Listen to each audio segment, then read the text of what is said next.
So hello and welcome to another episode of Endurance.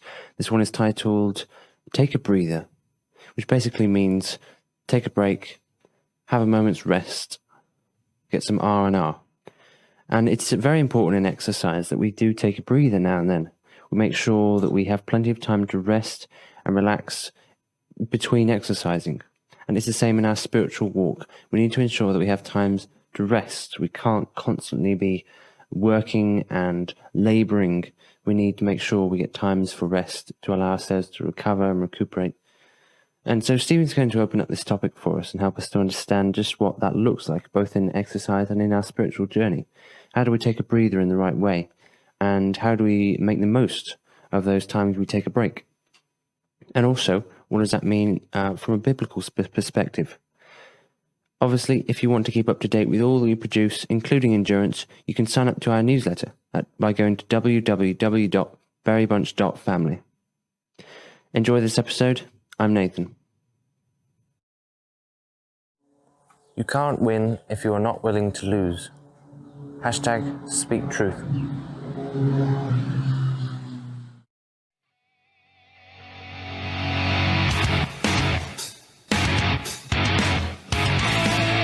You'll never guess what. Dave the dog has his own show and it's called Dave Unleashed. Are we sure about this? Well, I'm going to be there on hand. I'm going to help him. What mayhem are we to expect? Well, to keep him on track, he's got story time, he's got art time.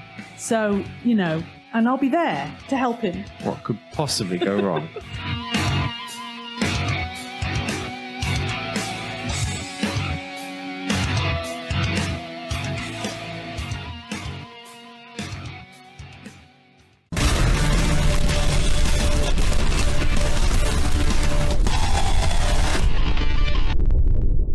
So here we are for the bit of endurance where we go deeper into the topic. And of course, the topic for this week is take a breather. So we're looking at the idea of taking a breather. So like in exercise, if you were to do a workout or go for a run and you get to a point where you run out of steam, then you would take a breather. But the way that breather looks is a bit different than you might expect. For instance, if you're out running, it's better to slow down to a walk rather than to just stop completely. So during that breather, that you're still active, you're still catching your breath, but you're not going as fast as before. And the same goes for life. In work or anything, when things get too much, we'll take a break, we'll have a Kit Kat or whatever your preferred chocolate bar of choice is, and we will take a breather. And of course, the Bible has lots to say on this topic, as always. It's got stuff for everything, the Bible, honestly. 1 Kings 19 verses 3 through to 9. After the incident where prophets are being killed, Elijah sort of legs it, and this is that passage. So Elijah then became afraid and immediately ran for his life. This is, I forget who it is that's trying to kill him, but there's some people trying to kill him, so he legs it. When he came to Beersheba, that belonged to Judah, he left his servant there, but he went on a day's journey into the wilderness. He sat down under a broom tree and prayed that he might die. He said, "I've had enough. Lord, take my life, for I am no better than my ancestors." Then he lay down and slept under the broom tree. Suddenly, an angel touched him. The angel told him, "Get up and eat." Then he looked, and there at his head was a loaf of bread baked over hot stones and a jug of water. So he ate and drank and lay down again. Then the angel of the Lord returned for a second time and touched him. He said, "Get up and eat, or the journey will be much too hard for you." So he got up, ate, and drank. Then, on the strength from that food, he walked 40 days and 40 nights to Horeb, the mountain of God. That passage has been used so many times to point out how much a bit of food, a bite to eat, some rest will go a long way in a stressful day. It doesn't take much. And also we can look at Jesus' example. He often took moments alone, a breather, as it were, from preaching the gospel, from healing the sick, healing the wounded. There's lots of accounts of that. And there's one particular incident where he learned of John the Baptist's death, and he immediately went to a quiet place alone. And this is that bit.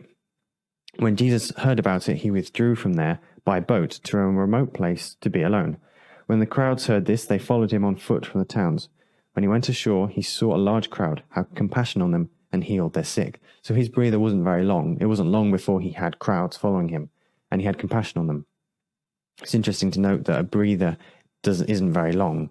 It's just a small amount of time to recover, rest, eat a Kit Kat. The point of a breather is it's very short. It doesn't take long to recuperate just a little bit. That's exactly what Jesus did, and often he went alone to pray. And we can learn from his example of what we do during a breather. If you're having a stressful day, you can stop and pray. Have a moment of silence before God. Maybe listen to some Christian music. When I say Christian music, I mean sort of worshipful music, because I know there's a lot of Christian heavy metal artists out there. What I mean is gentle, relaxing, soothing music from the likes of Chris Tomlin or something like that to just refocus on God during a busy or difficult day. Just like in exercise. But in exercise, as I made the point earlier, we don't just stop mid-run. We slow down to a walk. So perhaps a breather might look like just doing some gentler work. Just if you've got really intense, hard project you've got to finish and you need a breather, do another project that's not quite so bad. So often, perhaps a bit of cleaning. It's really useful as having a breather. And it's something that I personally have done quite a few times when I've got loads of high priority work to do and I just need a breather, do something else completely different that isn't high priority. Or equally so, just completely lounge on the couch and have a Kit Kat. I don't actually like Kit Kats that much, but as an example. So in a difficult time, difficult day, take a breather, pray, listen to the Holy Spirit, any of the above. That is taking a breather. 2 minutes a day can change your world, and in Just a Thought, that's kind of what I do. Because I take the ordinary moments of life and think, how can this apply to faith, to life, to moving through this world with people around us? How can a tiny spider or the handle of a microwavable rice pot affect our life, and how can it help us learn something about ourselves and the world around us? So here's what I thought. Have you ever wondered what red flags, shredded tires, persistence, holes, dishwater tea, rice maker handles, tape measures, giant spiders that are not, and stripy fabric all have in common? Well, you're not alone, and they actually link wonderfully together, as you will find out in the book. I'm just going to read this out from Reverend Johnny Douglas, who wrote the foreword very kindly for me. Just a Thought is a collection of pregnant brain thoughts, but it's so much more than this. Andy reflects a determination, character and grasp of God and his loving purpose and wise ways. As we go through life, there's all these things that go on, there's all these exciting things of life. But actually, it's the ordinary and it's the normal from which we can learn so much. Each little chapter will take you a few moments to read, but hopefully will get your brain working and ready for the day. Just a Thought.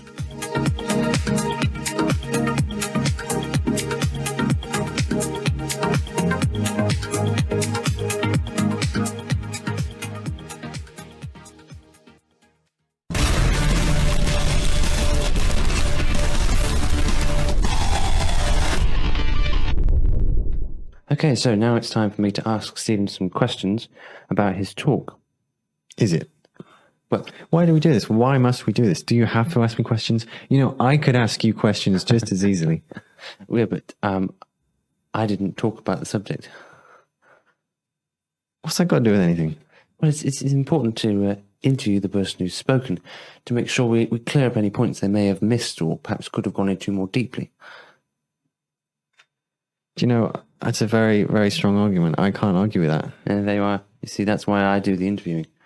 Okay, so I was thinking, from what you said, taking breaks is actually it's actually quite important, isn't it? Essential, I would say. To achieving anything, you need to take a breather. Yeah, it's essential, and if Jesus did it, then clearly we need to do it as well. That is also a very strong argument. I can't argue with that. Yeah, so obviously we need to take breaks, not only because, obviously God took a break, didn't he? On the Absolutely. Sabbath day. The seventh day, yeah. On the seventh day, God rested, not because he was tired, but it sets an example and precedent for something that we should do. We should take a break. We should make sure we don't overdo it. Absolutely. And that leads me nicely on to the second point, because sometimes when we get tired, we might be tempted to think we should just push through. We should just endure. That is true. A lot of the time we need to endure, even when it gets tough. There is a time to endure, definitely. but there is also a time to break, to give yourself some period of rest, to allow yourself to recover. And so I suppose we need to apply wisdom in choosing when to have a break, and when to keep going. Yes, definitely. Yeah. Okay, well, I think that just about wraps it up. Wouldn't you? Yeah, it seems I didn't miss many points then. No. It was very thorough, I suppose. Oh, excellent. Yeah, so in conclusion, really, we need to apply wisdom in taking a breather at the appropriate moments. But we do know, however, that it is an important thing to do, and it is a godly thing to do, because Jesus did it, and God commands us to rest.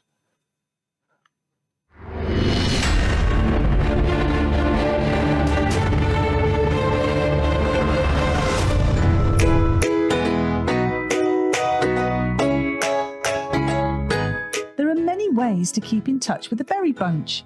Visit our website and sign up to the Berry Bites newsletter so that you can be notified of all our videos, posts, exciting news and seasonal events. Subscribe to our Vimeo and YouTube channels, where we post brand new homegrown video resources every week. Join us on Dingdash, a fabulous place that connects people from all around the world. It's social media as it should be. Come join the rebellion. Like us on Facebook, where we hang out and post extra things to encourage and inspire you. We're on Twitter and Tumblr too. You can also follow us on Instagram, where we share extra photos from the world of the Berry Bunch. If you've enjoyed any of our posts or videos, share it with a friend and encourage them too. And if you want to encourage us, then like, comment and share on what we make. To help support the ministry we freely provide, check us out on Patreon, where you can support us financially as you feel led.